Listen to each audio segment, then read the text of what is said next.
le grand plaisir d'accueillir mon cher ami l'abbé Guy Pagès. Bonjour, monsieur l'abbé. Merci Guillaume, merci beaucoup. Merci beaucoup d'avoir accepté notre invitation. Beaucoup de nos téléspectateurs vous connaissent déjà, mais je voulais qu'on parle ensemble d'un projet que vous animez depuis longtemps, qui est Islam et Vérité, qui est destiné essentiellement à l'évangélisation des musulmans. Et pour le coup, beaucoup de nos amis ne connaissent pas. Et je voulais savoir... Pourquoi est-ce que vous avez eu l'idée de vous intéresser à l'évangélisation des musulmans? Il faut dire qu'à l'époque, il n'y avait pas grand monde qui s'en occupait. Je dois dire pratiquement personne. C'est-à-dire dans les années 2005, j'ai cherché un lieu où m'investir en tant que prêtre, après avoir voulu m'investir dans le combat pro-vie, ce dont je reste toujours un proche. Voilà, un proche. Mais je me suis aperçu que c'était assez difficile, et puis le terrain était déjà occupé par un nombre d'associations. Par contre, évangéliser les musulmans, là, pratiquement, il n'y avait personne. Pas de concurrence. Pas de concurrence. Donc, j'ai pu aller vraiment sur ce terrain-là librement, je peux dire. Et moi, en tout cas, ce qui m'impressionne beaucoup avec Islam et Vérité, comme je vous le disais au téléphone, hein, on peut discuter de la méthode, du fond, de la forme, tout ça très, très bien, mais au moins, il y a un endroit où les musulmans qui veulent entendre la vérité sur le vrai Dieu trinitaire incarné peuvent avoir la vérité, et j'allais dire presque surtout un endroit où les catholiques peuvent se dire: on est obligatoirement missionnaire. On ne peut pas garder l'évangile pour nous. On est obligé de transmettre ce que nous avons reçu. Et en particulier, sans l'évangile, sans le baptême, personne ne peut être sauvé. Tout à fait. Et alors, je dirais qu'une des caractéristiques d'Islam et Vérité, c'est que non seulement nous proclamons la vérité catholique telle que nous la connaissons depuis 2000 ans, mais aussi la vérité sur l'islam. Et ça, c'est quelque chose qui, malheureusement, n'est pas est assez rare, vous savez, parce que même dans les instances ecclésiales, on trouve le moyen de dire que l'islam est une bonne religion, et puis là, avec la déclaration sur la fraternité à Abu Dhabi, une religion voulue par Dieu, donc si Dieu veut l'islam, au nom de quoi vouloir évangéliser les musulmans? Peut-être juste une petite parenthèse sur Abu Dhabi, puisque vous en parlez. Rappelez-nous, juste parce que tous les téléspectateurs ne connaissent pas ce débat, qui est quand même un débat extrêmement important et douloureux pour nous. Le pape à Abu Dhabi a signé une déclaration avec l'imam de l'université Al-Azhar, disant que Dieu avait voulu la diversité des religions comme il avait voulu la diversité des races, etc. Voilà. Ce qui est monstrueux.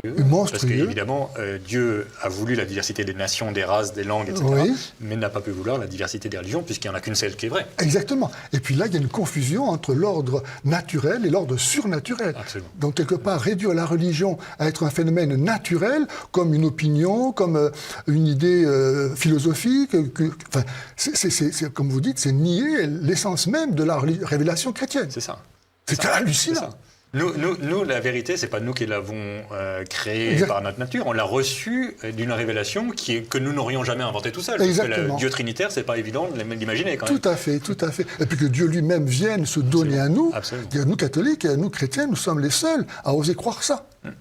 Voilà. Et nous venons de la révélation hébraïque qui postule la distinction entre le monde et le Créateur. Ça, c'est quelque chose d'unique dans l'histoire des religions. Et cette distinction a fait que la communion de la part de Dieu a pu se réaliser à travers la venue du Christ et la communion eucharistique. Donc c'est quelque chose qu'on ne peut pas se donner à soi-même. On ne peut que le recevoir ou ne pas y croire. Quoi. Mais c'est pas le monde qui peut créer ça. Justement, il y a une distinction.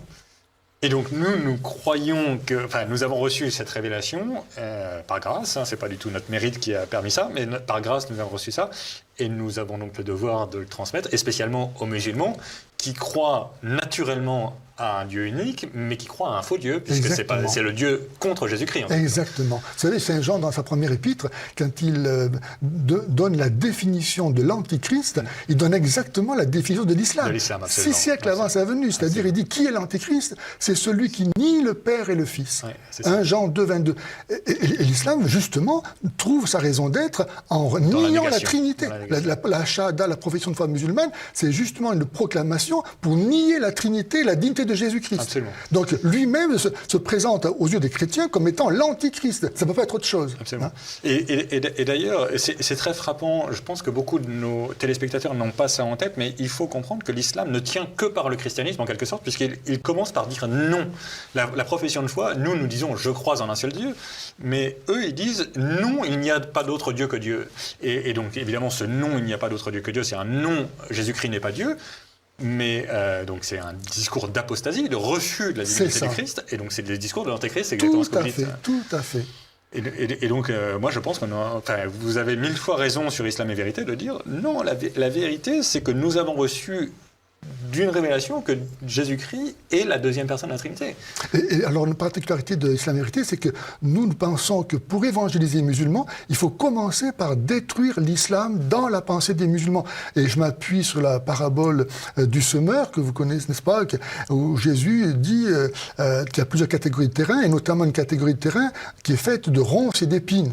On ne voit pas un paysan aller semer le grain dans les ronces et les épines. Il va commencer par arracher les ronces et les épines. Eh bien ça, pour moi, c'est l'image typique d'une âme musulmane, c'est-à-dire que depuis le berceau, elle est formatée pour rejeter le christianisme, dont elle sait que c'est la pire des choses qui soit, au point que Allah pardonne tout, sauf de croire à la Trinité. Sourate 4, verset 48. Donc un musulman, il est content d'être musulman parce qu'au moins il n'est pas chrétien. Donc il faut commencer par arracher de son esprit les appuis sur lesquels son islam est fondé, c'est-à-dire les calomnies, les mensonges, les préjugés à l'endroit du christianisme, avant d'évangéliser. Parce que tant qu'il sera musulman, il ne pourra pas être chrétien. Et vous avez, moi, ça fait partie des choses qui m'ont beaucoup frappé dans ce que vous écrivez, parce qu'il y a Islam et Vérité, mais il y a les livres que vous écrivez aussi. Vous avez quand même écrit un très beau livre, plusieurs fois réédité, sur les questions à poser à l'islam et aux musulmans.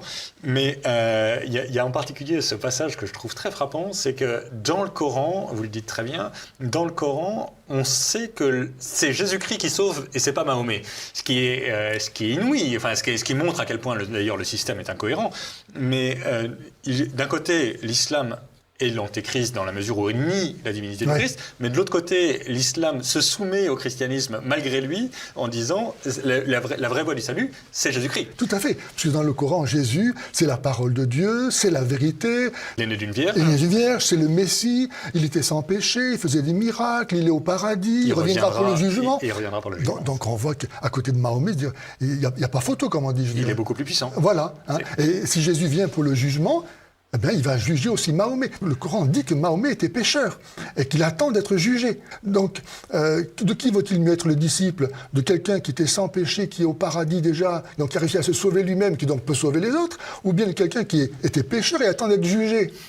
Hein? Il n'y a pas photo. Voilà. Vous avez raison, il n'y a pas photo. Mais écoutez, moi, encore une fois, je ne peux que vous encourager, chers amis téléspectateurs, à aller régulièrement consulter Islam et Vérité. Encore une fois, on peut critiquer tel ou tel, à tel moment c'est un peu rude, à tel moment c'est un peu, islamophobe, ceci, cela, d'accord, très bien. La réalité, c'est qu'on a besoin d'endroits où la vérité soit stockée, en quelque sorte, et disponible à tout le monde. Et moi, je suis extraordinairement reconnaissant, pardon pour la page de publicité, et monsieur l'abbé, vous fermez vos oreilles, mais moi, je suis extrêmement reconnaissant à Islam et Vérité pour avoir le courage de dire la vérité sur l'islam, et sur le christianisme. Encore une fois, sans mérite de notre part, nous avons reçu cette révélation salvifique. Nous avons le devoir de la présenter à tous. La prennent, ne la prennent pas, c'est pas nos oignons. Tout à fait. Mais si on n'a pas fait, on n'a pas fait notre boulot. Amen. En tout cas, merci beaucoup, c'est moi qui vous remercie, cher monsieur l'abbé, et bon courage, bon vent à Islam et Vérité. Et on vous souhaite beaucoup de conversions de musulmans parce qu'ils ont besoin, eux aussi, de la libération. Et la vraie libération, c'est Jésus-Christ. Amen.